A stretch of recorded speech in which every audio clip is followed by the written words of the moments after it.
Letters of John Nelson Darby, Volume 1, Letter 29E, of 1031. p. 56. Dearest Gillett, I was glad to have some news of you. We must not expect to pass through the valley without combats. Also, the husbandman laboring first must be partaker of the fruits. All we have to seek is to be faithful to Christ in them, and then there results always blessing. It is a purging process, the evil being let out. The secret is to lean thoroughly on the Lord. I pray for you, and not to seek to do good even, in our strength. I do not doubt, dear brother, that you do so much better than myself. As to heresies, I feel a difference between one who, for want of light or from early prejudice, cannot get rid of error, and one who propagates it ever so secretly, for in general where there is an evil will, it is secretly propagated at first, because then there is the love of error, and the will of the flesh is at work. They are the fruits of the flesh. What is written as to heresy, not as to every one that is in error, even where the error is grave, is, after the first and second admonition reject. But I doubt not, you have been better directed of the Lord in waiting on him, than anything I could thus write, but I believe these principles correct. But all these exercises are good.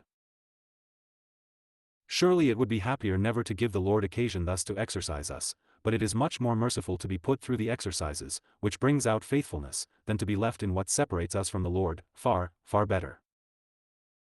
As to the second point, that of teaching meetings, if I remember, the same difficulty had occurred before, but it appears to me the matter is very simple.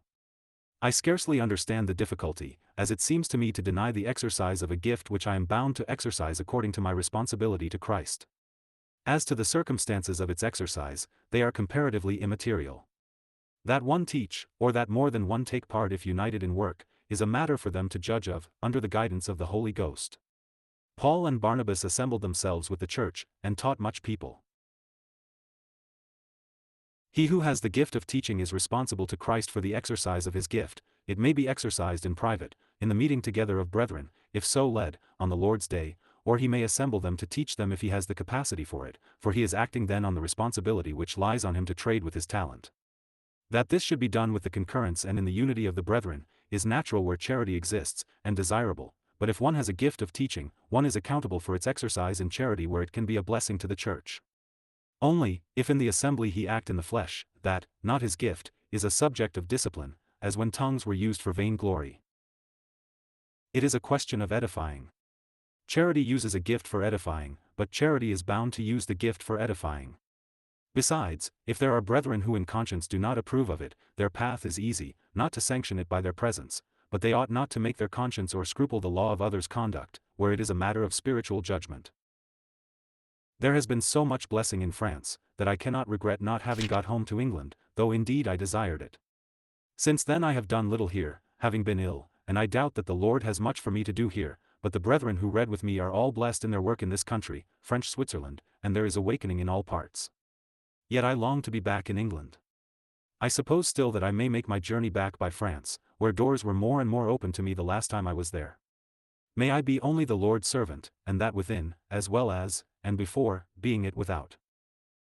I have been in general happy, and how otherwise with fresh grace, yet I have seen several times lately my deplorable weakness.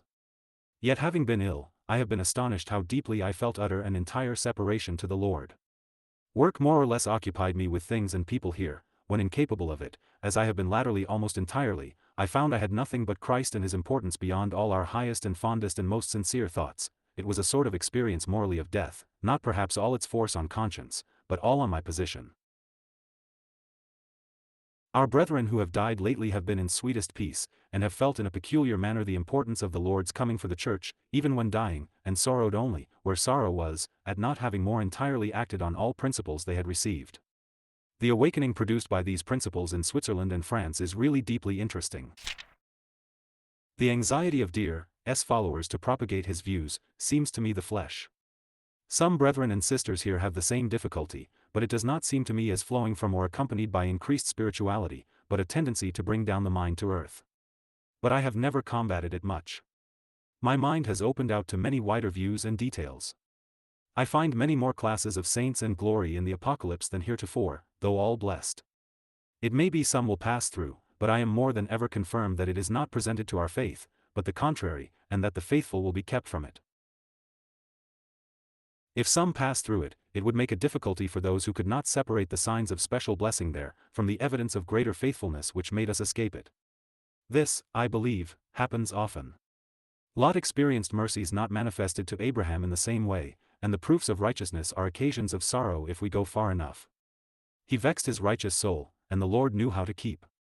Does this identify his case with Abraham? But farewell. May the brethren pray for me, for I am a very weak vessel, that feel often my want of discernment in the midst of, for me, an arduous responsibility. Grace, mercy and peace be with you. Salute all the brethren.